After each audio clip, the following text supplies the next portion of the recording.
Hey guys, what's up? Attacking Toucans here for Let's Build the Ultimate Theme Park in Planet Coaster.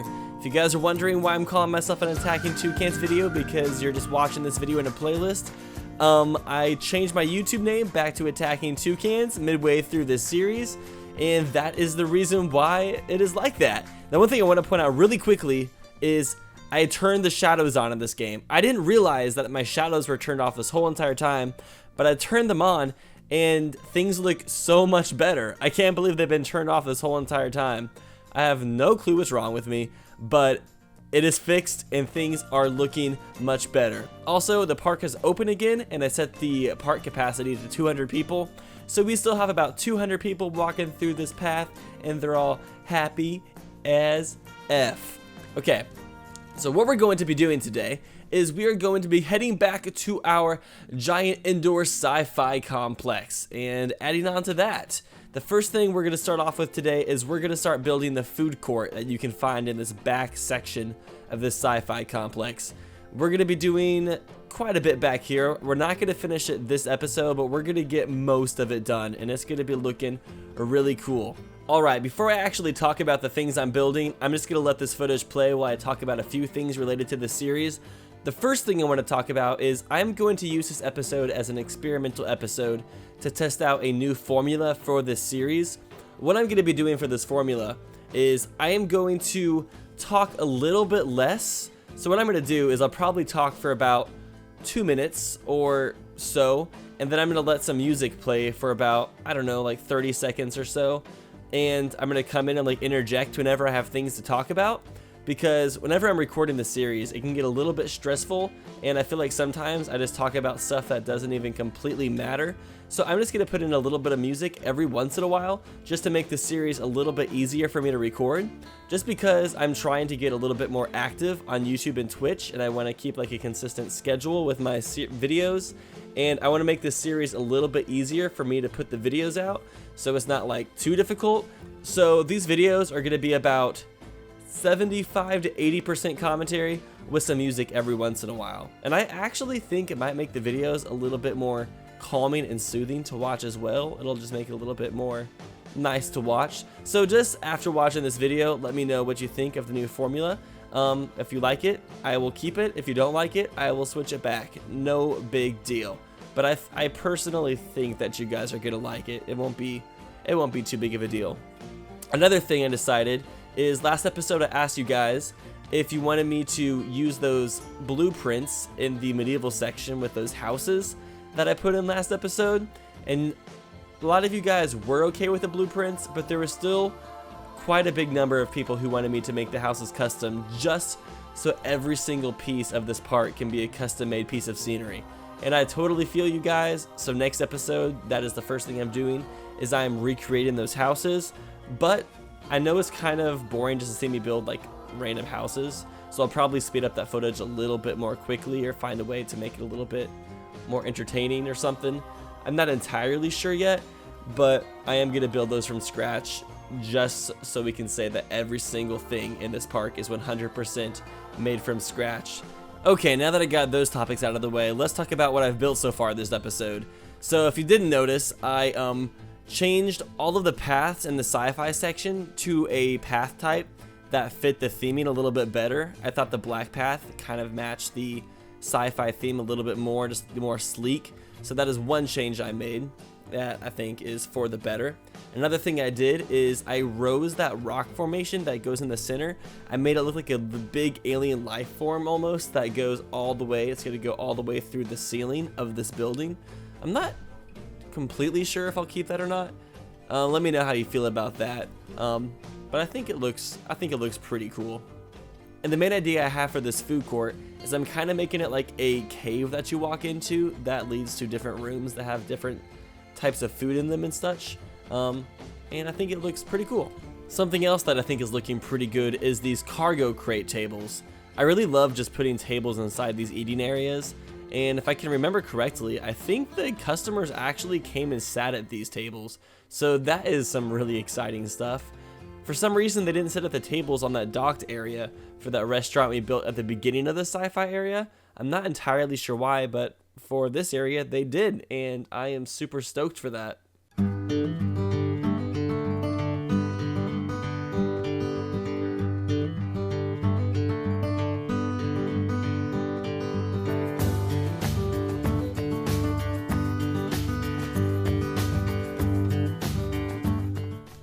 Now, a good trick to remember whenever copying over scenery is if you take a piece of scenery and press Ctrl X, it'll copy that piece of scenery and put it in the same exact place, and then you can use the axis arrows to move it whatever direction you want. It makes it a lot easier to make patterns of certain items and really line things up. It's a great tool, and I would advise you to use it whenever you can. And then also, if you hold down the control button, you can select multiple scenery items at a time, and then use Ctrl X on those as well to copy all of those items and move them on an axis. And you can rotate them as well. It makes building giant structures way easier.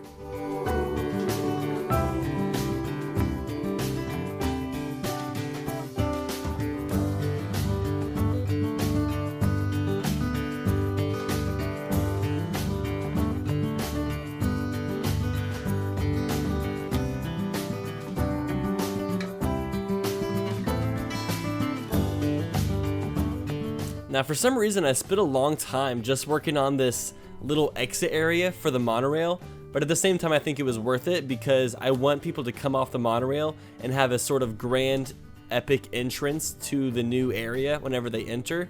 I think it's kind of an important thing for people to have a grandiose entrance whenever they enter these new scenery areas. The thing is, it wasn't even that difficult to make it look dope. Using some of these larger ship pieces, you can create awesome looking areas just really quickly, and I'm super happy that you can do that. Then I use the steam particle effect to make it look like these engines are actually functioning objects. It just really pulls the effect together. And then later on, I add some really nice lighting. Just combining all of the different elements this game gives you allows you to make some really nice looking stuff. Right here, if you watch closely, you can see people sitting down at the table. Oh, it's so awesome.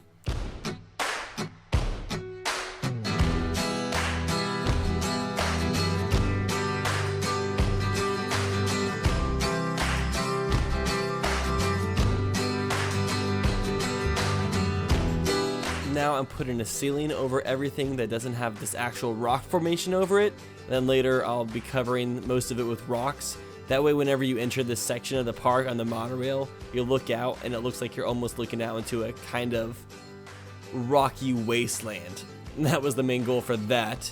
And then right here, just putting up some walls to separate the bathroom. Whenever I build the bathrooms, I like to put a decent amount of space around them so it doesn't look like the bathrooms are just a 1x1 brick. I like to kind of give it the effect that it actually has some depth, so when you walk in there's bathrooms connected to those doorways. I think that's pretty much what you're supposed to do. Now, one thing I do want to talk about real fast is Planet Coaster just released a new flat ride. I forgot what it's called, but it looks really cool. It's a thrill ride. It has things that like spin you around. If you were not already, it's really beneficial to follow them on their Facebook page or get subscribed to their newsletter just to keep track of all of the information that they consistently release about the game. And they also announced that they're going to be releasing some major news during E3 next week. So I am super excited for E3 because now there's going to be Nintendo news to look forward to and Planet Coaster news. And then I guess I sort of get excited for Xbox and PlayStation news and stuff like that. But I also don't have an Xbox One or a PlayStation 4, so those games don't really have much relevance on my life. Maybe someday I will get those systems, but for the time being, I do not have them. And there's really not many games that I want. I want to get a Nintendo Switch before I get those systems for sure, and upgrade my computer. I mean, a Nintendo Switch and a PC is really all I need when it comes to gaming, because Nintendo games and then PC games. I don't think there's any exclusive Xbox or PlayStation games that I'm really wanting to play. Maybe Kingdom Hearts 3 whenever that comes out. Ooh, maybe we'll see some Kingdom Hearts 3 footage at E3. And maybe some Kingdom Hearts 3, but I'm still really crossing my fingers that they'll end up announcing that for the Nintendo Switch, because I think it would be a much better game for Nintendo Switch and a much better audience at the same time. I think it would sell way more units, and it would just be such a good game for the Nintendo Switch. It would help sell so many units, because I think people would be way more likely. I've just realized I've been tapping my microphone for the past like 15 seconds. Hopefully that sound doesn't pick up.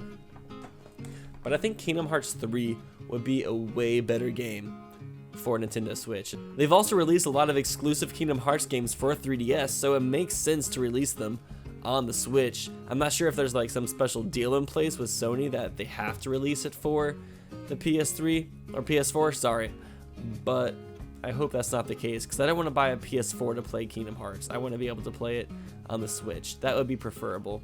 And on top of that, I think Nintendo fans are a lot more likely to play Kingdom Hearts games because it is a lot more like a Nintendo-styled game. And I also think it's just a better idea in general to make your game accessible to more systems so more people can buy it, because most people don't want to buy a console for exclusive games. I mean, I understand Nintendo doing it because they release like 500 exclusive games for their console, but for a third-party developer, it seems like the more consoles you have your game on, the better. Alright, I should probably talk about Planet Coaster some more though. So I encompassed that bathroom with rocks, and then on this backside, I made it seem like there was some like technological wall poking through the rocks. That's kind of the best way I can describe it. And then in a few seconds, I'm going to make my own custom logo for this whole entire sci-fi complex, and I'll probably put it in other locations later just to really tie it all together, make it seem like it's kind of branded. But what I did is I just took, I almost made like a game of Simon, and I just made it a combination of purple and lime green, where it just alternates. It goes lime green, purple, lime green, purple. I think it looks like a pretty scientific logo if you ask me.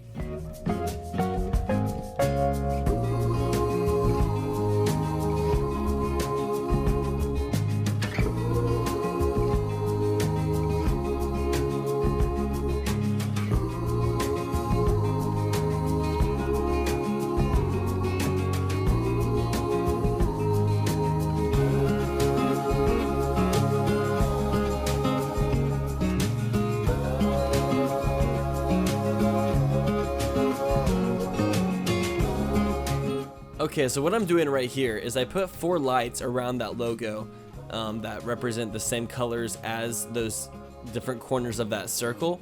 And what I'm doing is I was watching this roller coaster, and I had a timer going, and I think every minute I set a new trigger point. So what I can do is I can link those lights to the trigger point and have the light color change every single minute. So there's just like a changing light every single minute, so it goes around the circle very slowly. It's good to remember that you can still have triggerable lights and effects outside of the actual coaster space being affected by the coaster, so you can make your park seem a little bit more lively and interactive on a consistent basis.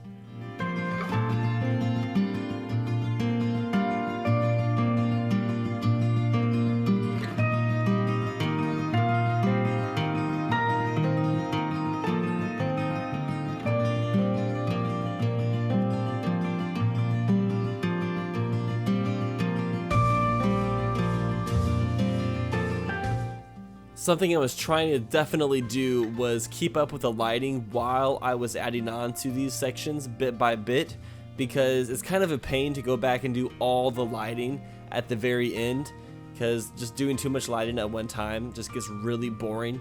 So what I did is like every 20 minutes or so I would go and do lights for like 5 minutes. That way I could just keep up with it and not have to just wait and do it all at the end, because that would have sucked. And then I added some different colored rocks to this formation just to make it look a bit more dynamic. I think it definitely helps. It really makes it look a bit more like it belongs on an alien planet. And then something else I forgot to do is I wasn't really keeping up with my staff, and a lot of them were quitting, and it was causing shops to close down. So I had to go through and give them some pay raises and some, I believe it's job training, just to make them happier, because I was getting tired of having to reopen the shops all the time and hire new employees. Yeah, they get really pissed if you don't ever upgrade their salary, which I would be too if I was in their position, because they work hard.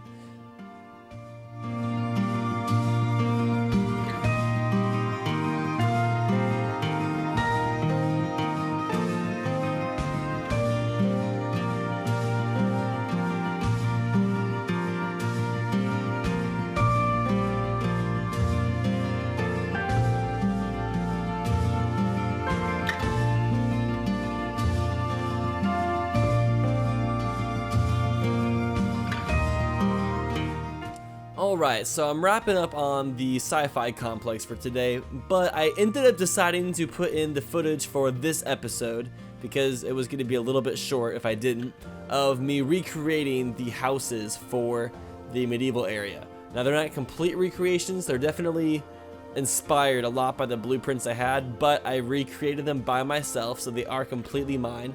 They're not somebody else's creation, and it was just really good practice. It got me a lot more practice with this medieval type scenery, and I think it's overall a good thing that I made these. Like as I said, it's way harder to make good looking medieval houses, but it's also a lot more rewarding when you do because the challenge just makes it worth it. And I also realized I have a lot of projects going on in this park that I need to finish up.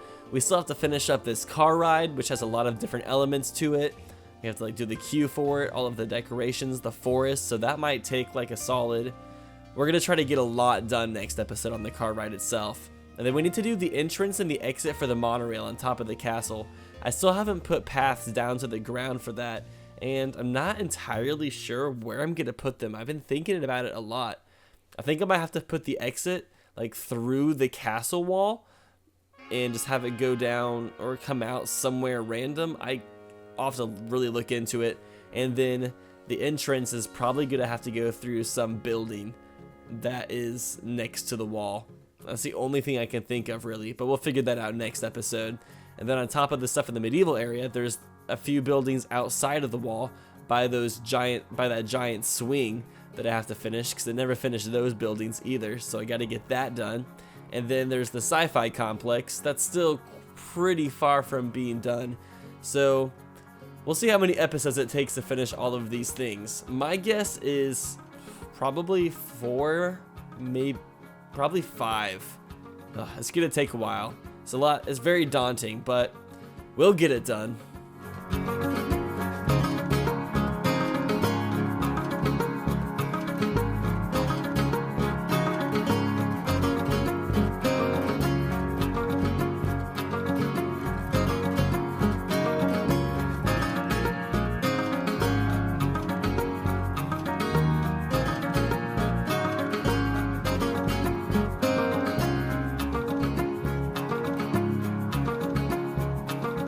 Okay, although this house is very similar to the one we had here originally, it is still my own original creation now. It's very inspired by the other house that was there, but at least I built it from scratch, so I can say that it is mine.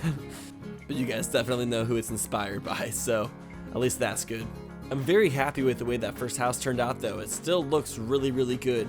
It was pretty difficult to make, but the final outcome was very nice. Very, very nice. Now we're going to finish off this episode by building 2 more of the smaller houses, and that is all we will get done for today. But I think we made a decent amount of progress in this episode. Got a lot of that sci-fi complex finished, so that is very good indeed. And I'm not exactly sure where I'm going to start off the next episode with, but I'm sure I will figure it out. I'm just happy I included this footage in the end of this episode because I didn't want to start off the next episode by recreating these buildings. I felt like it would have been boring. And also, don't forget to tell me if you guys were okay with the editing changes when it came to the commentary for this episode. Do you guys like those little music interjections every once in a while whenever I can't think of things to talk about? I personally think it makes the episode a little bit more soothing because I think I talk a little bit too much, so it kind of gives you a break every once in a while to just watch and not have to hear my voice for 20 straight minutes. But anyways, I believe we are at the end of this episode. So if you enjoyed it, please give it a thumbs up, and I hope you guys come. And I am excited to see you guys in the next episode. Have a great day.